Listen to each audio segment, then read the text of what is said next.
Bienvenue à tous dans Neutrality Studies. Et en fait, c'est une collaboration avec Benjamin Schoendorf du podcast Resistance is Fertile. Aujourd'hui, on a un invité très spécial, l'un des cerveaux derrière les formidables films Lego iraniens. On l'appelle simplement Monsieur Explosive Media. Et avec nous aussi, il y a Navid, qui sera prêt à aider pour les traductions si besoin. Mais revenons à notre invité principal, Monsieur Explosive Media. Bienvenue. Bonjour à tous, et nous sommes ravis d'être avec vous dans votre podcast.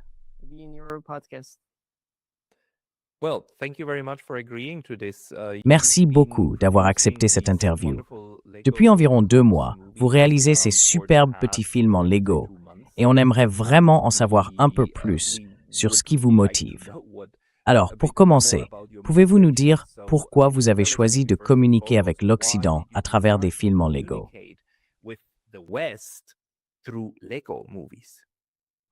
That's a good question. Lego has a playful and C'est une bonne question. Lego a un langage visuel à la fois ludique et enfantin.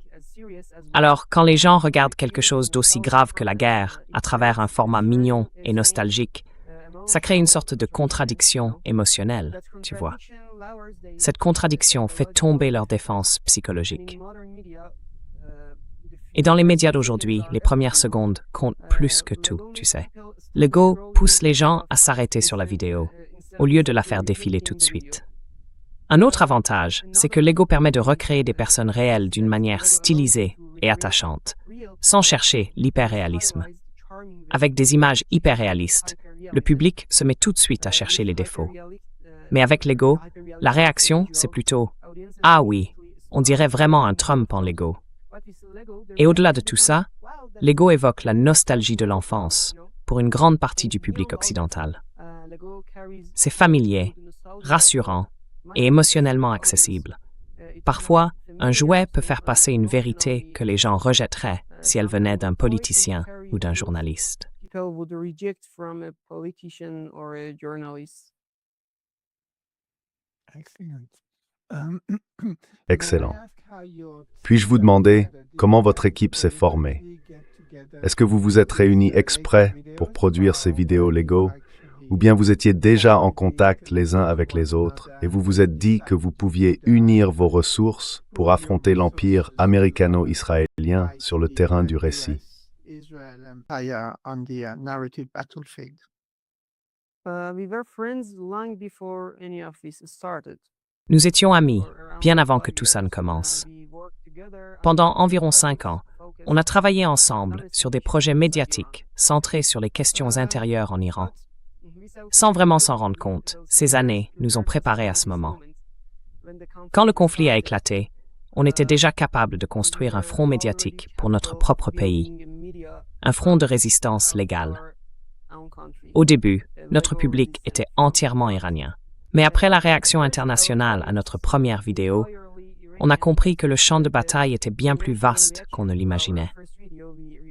D'une certaine manière, on se voit comme des guérilleros de la guerre médiatique asymétrique. De petites équipes, des moyens limités, mais la capacité d'agir vite et de toucher des millions de personnes.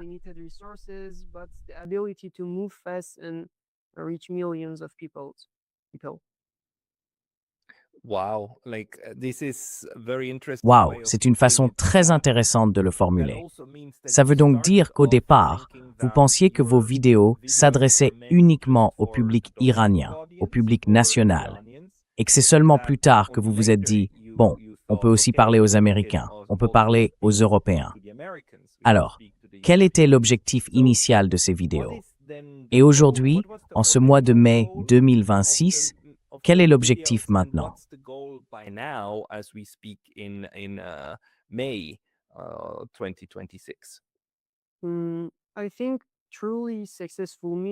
Je pense qu'un média vraiment réussi devrait parler de lui-même. Les créateurs ne devraient pas avoir à se tenir à côté de leur œuvre pour expliquer ce qu'elle veut dire. Le message devrait déjà être dans le travail.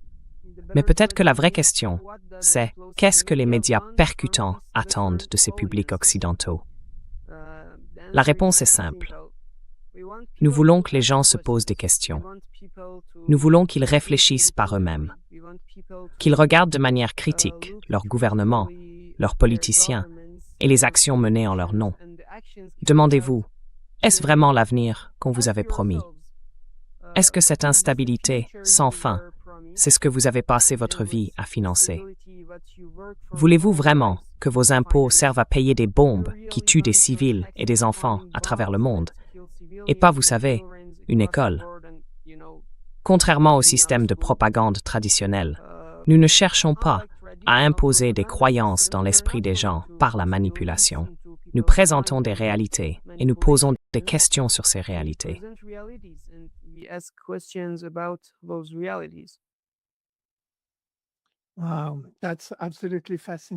Waouh, c'est vraiment fascinant.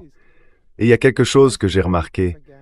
La propagande américano-israélienne, et plus largement la propagande occidentale, repose beaucoup sur des codes de sexualisation et de violence extrême. Mais vos vidéos, vous avez commencé à l'expliquer un peu, elles sont bien plus subtiles que ça.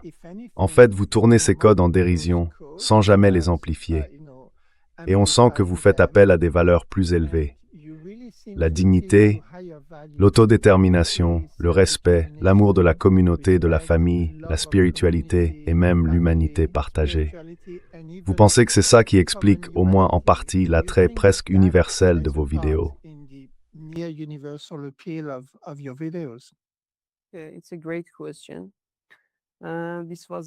C'est une excellente question. Ce n'a jamais été une stratégie calculée. Ça vient naturellement de notre culture et de notre identité. Nous venons d'une tradition où la morale compte énormément, même envers nos adversaires. Nos modèles religieux et culturels nous ont appris que la dignité et l'éthique doivent survivre, même dans les conflits, même dans les guerres contre des ennemis. Il y a une vieille histoire à propos du prophète de l'islam que j'aimerais vous raconter. Au début de sa mission à la Mecque, un homme avait l'habitude de lui jeter des cendres et des ordures chaque fois qu'il passait dans la rue. Un jour, cet homme a soudainement disparu.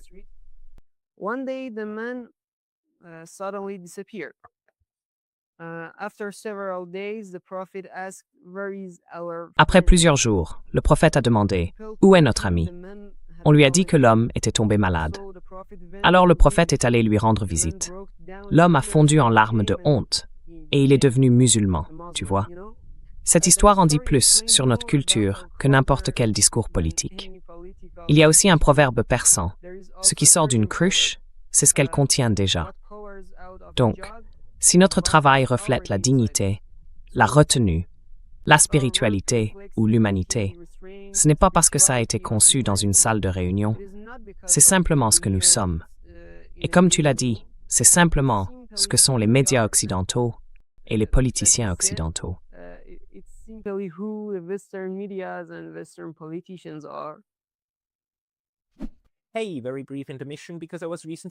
Petite pause rapide, parce que j'ai été récemment banni de YouTube. Même si je suis de retour, ça peut très bien se reproduire à tout moment. Donc, s'il vous plaît, pensez à vous abonner, non seulement ici, mais aussi à ma liste de diffusion sur Substack. C'est pascalotaz.substack.com. Le lien est dans la description juste en dessous. Et maintenant, on revient à la vidéo. Ce qui est intéressant dans vos vidéos, surtout celles où vous vous adressez directement à la population américaine, c'est que vous montrez que vous comprenez très bien comment fonctionne la culture des États-Unis et dans une bonne mesure aussi la culture européenne. Vous parlez aussi de certains problèmes que rencontre la population américaine, parce que, comme vous le montrez très justement dans vos vidéos, la majorité des Américains ne veut pas d'une guerre avec l'Iran.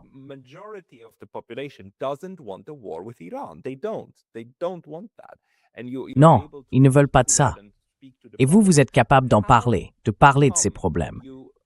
Comment se fait-il que vous sembliez si bien comprendre cette culture occidentale? Et pensez-vous qu'il y ait un moyen d'inviter aussi les Occidentaux à enfin découvrir quelque chose de votre culture? Parce que selon moi, la connaissance qu'on en a manque cruellement.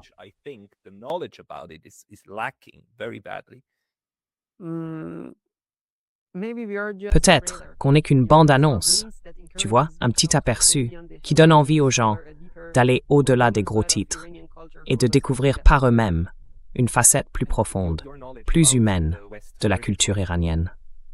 Oui, et toi, ta connaissance de l'Occident, elle vient d'où? On étudie beaucoup de matières différentes à l'université, mais les Iraniens sont très instruits, surtout en politique. On lit les médias, on regarde des films, on écoute des chansons américaines, tu vois. On connaît bien la culture américaine. We know a lot about American culture.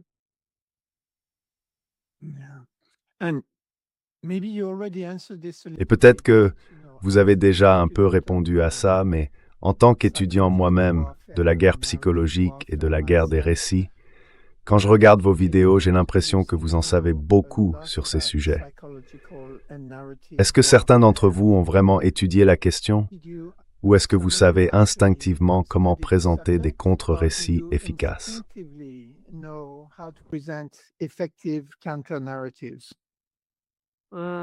Our backgrounds are actually very diverse. Nos parcours sont en fait très variés, pas forcément liés à la guerre psychologique ou aux études sur la propagande. Mais les Iraniens ont vécu des décennies de fortes pressions médiatiques, de sanctions, de guerre de l'information et de récits concurrents. D'une certaine manière, cet environnement apprend aux gens comment fonctionnent les médias. Peut-être que notre compréhension vient moins des manuels que de l'expérience vécue.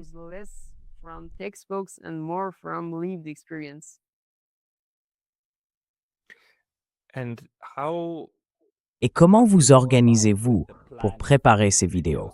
Parce qu'il y en a beaucoup qui sortent. Comment vous trouvez les bons thèmes sur lesquels travailler? Parce que plusieurs ont vraiment eu un grand succès. C'est quoi votre processus créatif?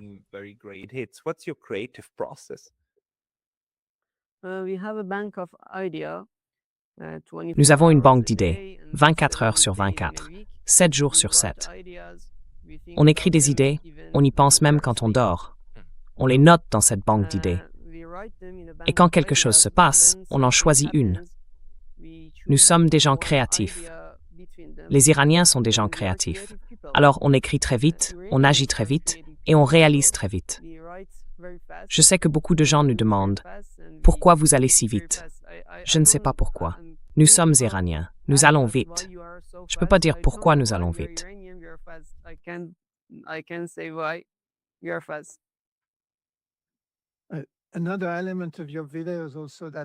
Un autre aspect très marquant dans vos vidéos, c'est l'humour et l'ironie. On les retrouve presque à chaque image et pourtant, ça ne paraît jamais méchant.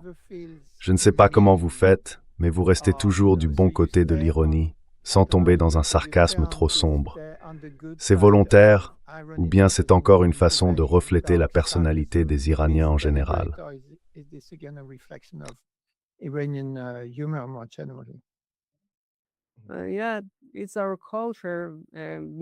Oui, c'est notre culture. Être poli, c'est quelque chose d'important chez nous. Même quand on veut se moquer de quelqu'un, on doit rester poli, dans notre culture et dans notre pays. Donc oui, c'est comme ça qu'on fait des blagues. On ne supprime pas la politesse, même quand on se moque, tu vois.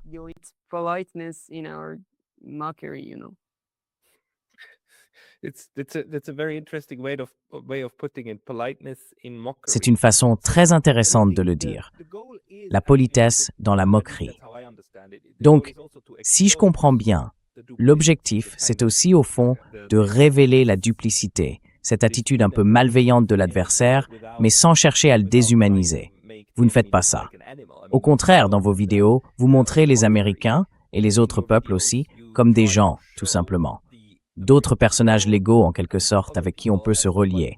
Alors, selon vous, quelle est l'importance de l'empathie dans vos vidéos et plus largement dans toute votre manière de mener ces batailles narratives?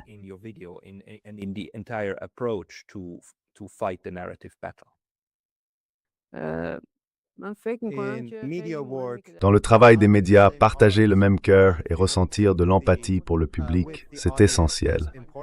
Leur intention n'est pas d'insulter les gens, mais simplement de raconter, de montrer et de dire la vérité.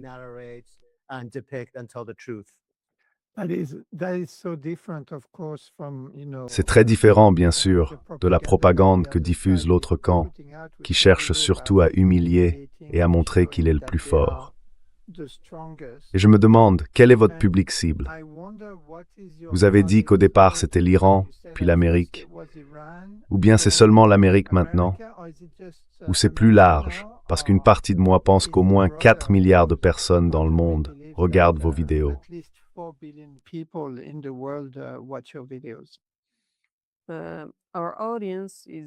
Notre public, c'est toute personne qui garde encore la capacité de réfléchir, de poser des questions et de rester curieuse du monde.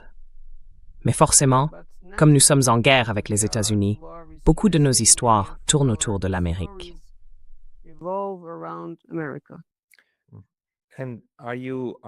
Et vous avez peur. Vous craignez que des gens, des Américains, des Israéliens, essayent de découvrir qui vous êtes et qu'ils vous attaquent ou qu'ils vous tuent.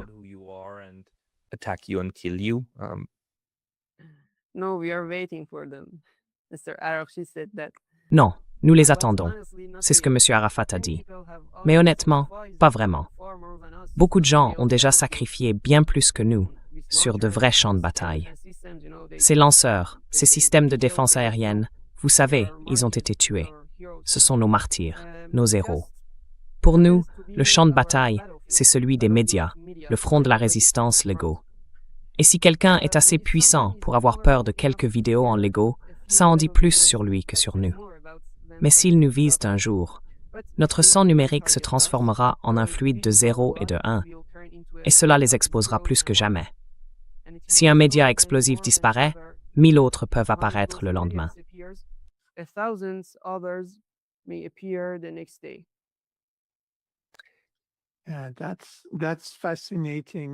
Oui, c'est fascinant. J'ai regardé plusieurs de vos précédentes interviews et pour moi, c'est très clair que vous êtes authentique. Vous n'êtes pas une opération gouvernementale. Vous avez simplement choisi de vous engager dans cette partie du combat narratif parce que vous vouliez participer à la défense de votre pays. D'une certaine manière, vous faites partie de la mosaïque narrative de la défense de l'Iran. C'est bien ça? Narrative mosaic defense of Iran. Is this correct? Yeah, it's correct. It's a great name.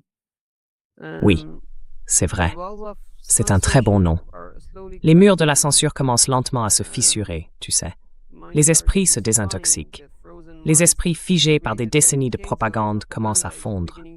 Comme je l'ai dit, des bougies apparaissent un peu partout dans ce monde sombre. Oui. Yeah.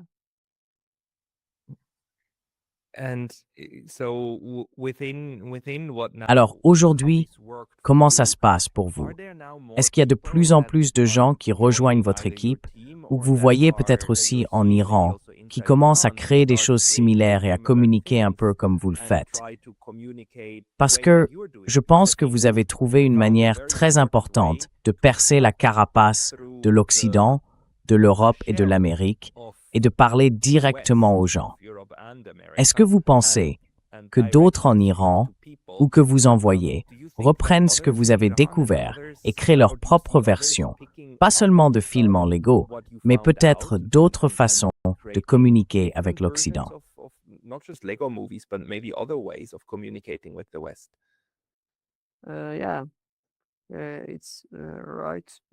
Oui, c'est vrai. C'est exact.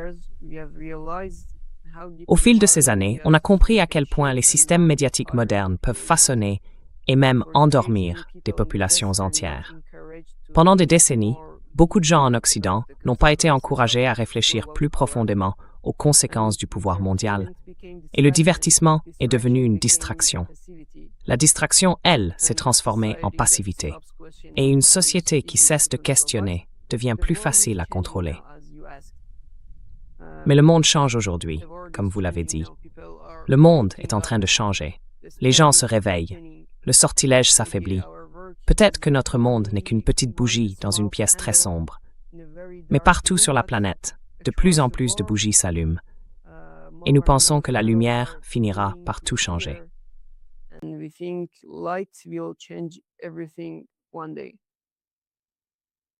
Yes, and we are certainly seeing many Oui, et on voit clairement beaucoup d'imitateurs apparaître. Vous savez, vous appelez ça le Front de résistance Lego, le FRL, mais j'ai aussi remarqué que vous encouragez des gens à travailler avec d'autres univers. Il y a les Minions, les vidéos inspirées de Toy Story, celles des Simpsons. Il y a aussi des gens qui font de l'animation en stop motion avec de la pâte à modeler, et bien d'autres encore. On a presque l'impression d'assister à l'émergence de toutes sortes de formes différentes d'une véritable guerre narrative en mosaïque.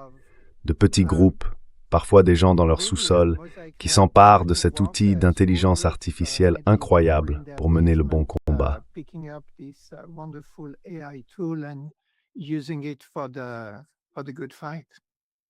Yeah. As I said before, the walls of censorship are Oui, slowly cracking. comme je l'ai déjà dit, les murs de la censure se fissurent peu à peu, tu vois, et des bougies s'allument un peu partout. C'est quelque chose de profondément populaire. Des gens qui parlent directement à d'autres gens. Une diplomatie de personne à personne, au-delà des gouvernements. Donc dans ce sens-là, oui, ça ressemble à une sorte de résistance narrative décentralisée. Ou, comme je l'ai dit tout à l'heure, le Front de résistance Lego, le RRF.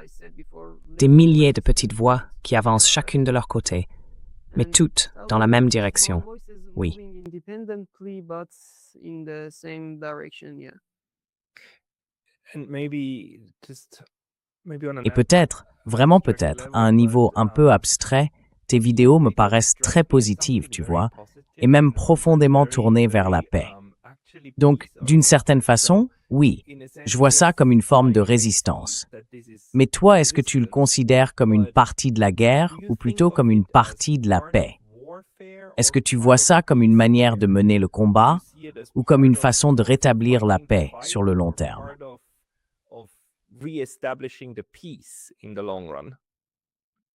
There is no peace. Il n'y a pas de paix sans guerre contre les ennemis de l'humanité. Quand ce sont des ennemis de l'humanité, ils t'attaqueront. Si tu ne peux pas, tu sais les attaquer. Si tu ne peux pas te défendre, si tu ne peux pas défendre l'humanité, ils t'attaqueront encore et encore. Ils ne s'arrêteront nulle part. Et nous faisons partie de ce front, tu vois, mais il faut se battre contre ces ennemis. Il n'y aura pas de paix sans guerre. It won't be a peace without war. Mhm. One thing that is interesting to me is, of course, Ce que je trouve intéressant, c'est que, bien sûr, c'est l'Empire américain, l'Empire de l'arrogance, comme on l'appelle en Iran, qui attaque l'Iran et d'autres peuples d'Asie de l'Ouest. Et il y a des données récentes qui montrent que plus de la moitié de la population aux États-Unis ne lit pas au-dessus du niveau d'un élève de 6e. Donc évidemment, utiliser des codes très enfantins, comme les Lego, semble être la manière idéale de leur parler. Mais ce qui me frappe, c'est que vous utilisez ces codes enfantins tout en parlant de choses universelles, sans jamais simplifier le fond. Est-ce que vous pensez que c'est justement ce qui vous permet de briser les murs de la propagande dans une population réputée être la plus exposée à la propagande au monde? Je veux dire la population américaine.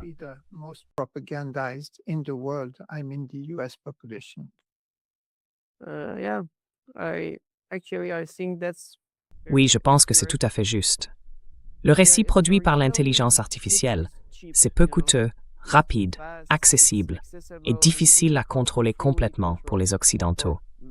Aujourd'hui, une petite équipe peut créer des récits assez puissants pour rivaliser avec certaines formes de propagande. Donc oui, peut-être qu'on est au début d'une nouvelle ère, le narratènement contre la propagande. Le narratènement, c'est la combinaison du récit et du divertissement. On dit la vérité, on divertit les gens et on s'oppose à la propagande.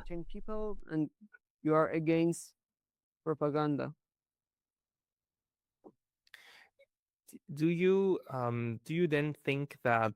Pensez-vous qu'il y a aujourd'hui un vrai besoin, un grand besoin, pas seulement en matière de défense pour contrer la propagande, mais aussi une certaine curiosité, maintenant en Occident, non? Une curiosité à propos de l'Iran, de ce à quoi l'Iran ressemble vraiment et que vous pouvez satisfaire avec ces vidéos. Est-ce que c'est quelque chose qui vous motive? Ou bien êtes-vous surtout motivé par l'idée qu'il faut, non, diffuser nos propres informations.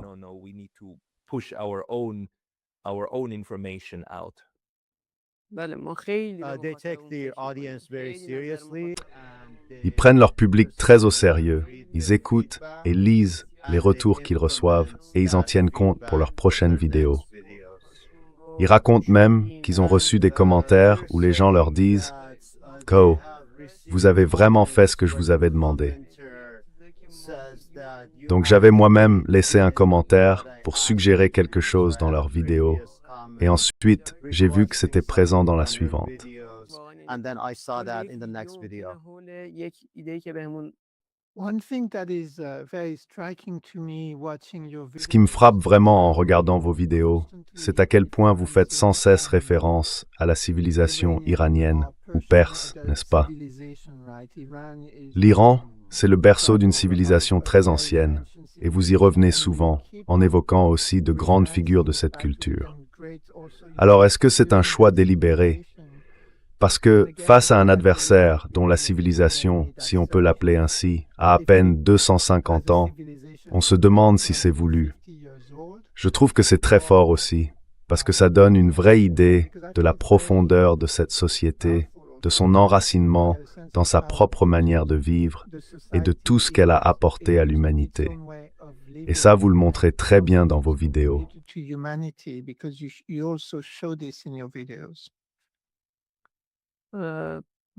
They have genes that have been implemented. Ils portent en eux des gènes qui sont ancrés depuis des milliers d'années. Et depuis des millénaires, ils ont une littérature satirique, d'autres formes d'écrits et de commentaires qui remontent à ces temps anciens. C'est donc important pour eux de se référer à leurs racines et que le public connaisse ces racines iraniennes. Il faut comprendre qu'avec les nouvelles tempêtes et les nouveaux défis, les Iraniens ne renoncèrent pas aux racines profondes historiques.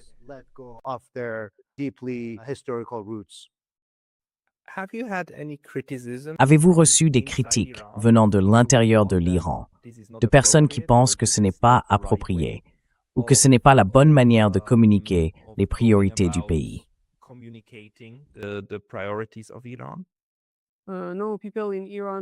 Non, les gens en Iran connaissent très bien les médias.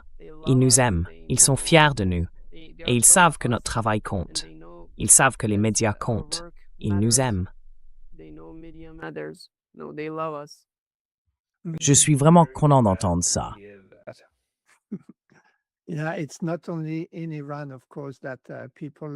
Ce n'est pas seulement en Iran, bien sûr, que les gens vous apprécient, vous et votre travail. Ça, c'est certain. Vous savez, c'est très intéressant. En Occident, il y a beaucoup de critiques à propos de l'intelligence artificielle. Beaucoup disent que ce qui en sort, c'est de la bouillie. Dans certaines émissions des médias occidentaux, on vous a même accusé de produire de la slopaganda, une façon de dénigrer votre travail. Mais moi, je pense que la manière dont vous avez su utiliser l'IA de façon aussi créative me fait penser à un processus de démocratisation des outils et des armes de la guerre narrative.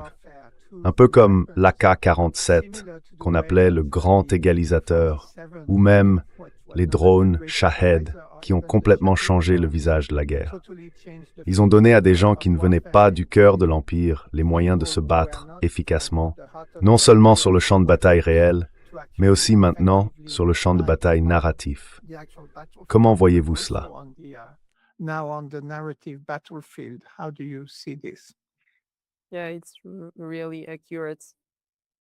Oui, c'est vraiment juste. Comme je l'ai déjà dit, l'intelligence artificielle, c'est une forme de récit, mais qui raconte la vérité, tu vois. C'est peu coûteux, rapide, tu vois. Les gens peuvent créer quelque chose pour communiquer entre eux.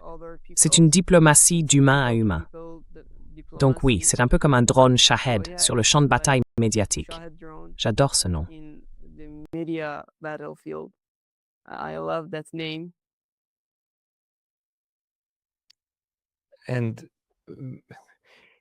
Et si vous ne voulez pas répondre à ça, vous n'êtes pas obligé. Je me demande simplement comment vous êtes organisé avec l'intelligence artificielle pour produire les vidéos.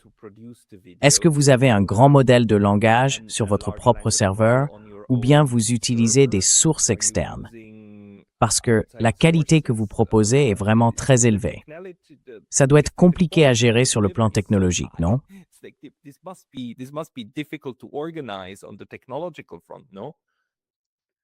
No, we use AI models Non, all on around utilise the des world. modèles d'intelligence artificielle Our own venus du monde entier. AI model. On n'a pas notre propre modèle, We mais on ne peut can't pas dire tell exactement the lesquels, parce que name bon, of them on ne demande because, pas à un magicien de révéler ses we do not tours. ask Vous voyez? a magician Il faut juste en what profiter. are the tricks, you know? You just enjoy them. Absolutely. Well, we are certainly enjoying Absolument. them, and, Eh bien, on en profite vraiment. Et avant d'enregistrer, on en parlait avec Navid, et on disait qu'une chose à laquelle personne ne s'attendait, c'est qu'un pays comme l'Iran soit aussi efficace sur le champ de bataille narratif. Ce qui me frappe encore plus, c'est que ce n'est même pas le gouvernement iranien, mais plutôt une sorte d'initiative populaire qui met sérieusement l'Empire en difficulté sur ce terrain-là. Et c'est d'autant plus intéressant que ce champ narratif, c'est justement celui que l'Empire lui-même considère aujourd'hui comme peut-être le plus important dans sa manière de mener la guerre impériale. battlefield in the way they conduct imperial warfare now. Yeah, sometimes God helps. Oui, parfois, Dieu fait venir le front de la vérité d'un endroit où on ne s'y attend pas, tu vois. On était faible dans les médias. Eux, ils étaient très forts en propagande. Ils avaient toute une histoire d'avocats dans les médias, tu vois. Ils ont un passé solide en matière de propagande. Mais Dieu nous a aidés. Dieu nous a inspirés à faire ça pour le monde. God help us. God inspired us to do this for the world. Une autre chose qui m'a frappé la première fois que j'ai regardé vos vidéos, c'est que je me suis dit, ah mais ça, c'est une violation du droit d'auteur, de Lego, non? Et puis j'ai compris, ah non, évidemment, vous ne vous en souciez pas, parce que vous êtes en guerre. Est-ce que vous auriez fait ça? Est-ce que vous auriez utilisé ce moyen de communication s'il n'y avait pas eu la guerre?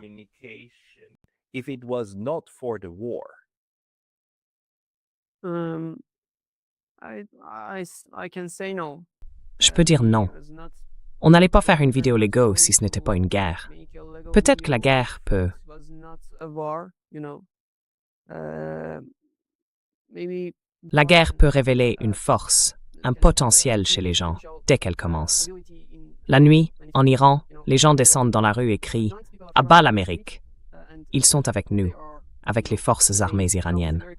Et là-bas, beaucoup disent « Je veux faire plus. J'aimerais pouvoir faire plus. J'aimerais pouvoir lancer un missile sur Israël, tu vois.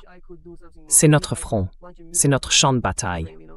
On pouvait accomplir quelque chose d'important dans les médias. Alors on l'a fait.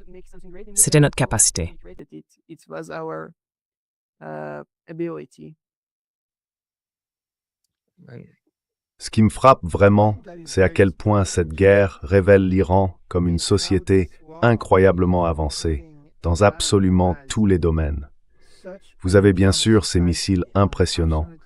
On sait que 60% des ingénieurs qui les conçoivent sont des femmes. Votre niveau d'éducation dans les sciences, la technologie, l'ingénierie et les mathématiques est parmi les meilleurs au monde, peut-être 3e ou 4e. Et on voit aussi une grande sophistication culturelle à travers vos vidéos. Je pense que c'est un moment charnière pour beaucoup de gens en Occident. Moi, ça fait des décennies que je suis anti-impérialiste, vous voyez? I've been an anti-imperialist for decades, right? And I have to confess that I also Je dois avouer que, pendant plusieurs de ces décennies, moi aussi, je me promenais avec cette idée de l'Iran comme d'un pays arriéré, médiéval, obscurantiste. Et je reste stupéfait de voir à quel point j'avais avalé toute cette propagande et à quel point la réalité de la guerre et de votre travail change complètement, pour beaucoup de gens, ma vision et celle des Occidentaux sur l'Iran. Mais d'une manière qui nous pousse à remettre en question tout ce qu'on nous avait raconté. Et je pense que c'est un moment charnière dans l'histoire du monde, peut-être le plus important depuis que les Européens ont commencé à coloniser la planète, il y a environ 5 siècles. J'aimerais savoir ce que vous en pensez. Started colonizing the world 500 years ago. I wonder if you have any thoughts about that. I think God started to giving us. Je crois que Dieu a commencé à nous faire des dons. Maybe it's the Peut-être time qu'il est temps que les menteurs soient anéantis face à la vérité. Vous voyez ce que je veux dire? Oui, je pense que tout ça, c'est Dieu qui nous le donne. Yeah, I think it's all God gives.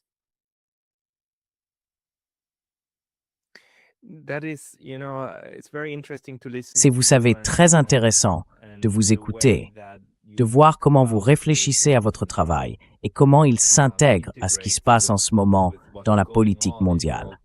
Et d'ailleurs, votre travail est aujourd'hui directement lié à la politique internationale. Pour ma part, je crois que j'ai posé toutes les questions que j'avais. Benji, est-ce que tu as quelque chose à ajouter? I don't know if it's a question, but Je ne sais pas si c'est vraiment une question, mais la dimension spirituelle de ce que vous nous dites, je la ressens très fort dans beaucoup de choses que fait l'Iran. Ce lien avec Dieu, avec une finalité plus haute, avec une dimension supérieure, je vois à quel point c'est central. Et je vois aussi à quel point c'est une sorte d'antidote à ce qu'on trouve souvent en Occident, des spiritualités creuses, des vies vides de sens. Je pense que cela se reflète dans le travail que vous produisez. On sent que cette foi le nourrit, et cela m'inspire un profond respect pour cette croyance. Même si, moi, je ne crois pas, et je ne prétendrai pas le contraire, je la ressens, je la perçois vraiment, et je veux dire que je la respecte. Et je crois que je ne suis pas le seul. Cette approche change la manière dont on perçoit la spiritualité, comme une force positive dans le monde. How spirituality can be a positive force in the world. Thank you. Merci. Merci. Et rendons grâce pour ce don que ça va. To us.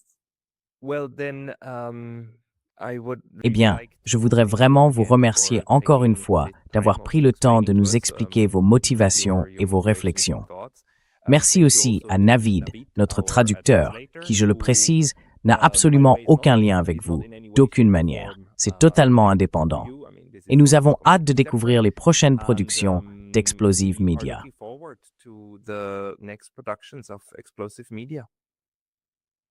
Maybe you can Peut-être que tu pourras le regarder watch bientôt, maybe dans 2 ou 3 jours. days or Merci 3 Pascal. days. Merci Thank Benji. you, Pascal. Merci Thank you, Navid. Benji. Thank you, Navid.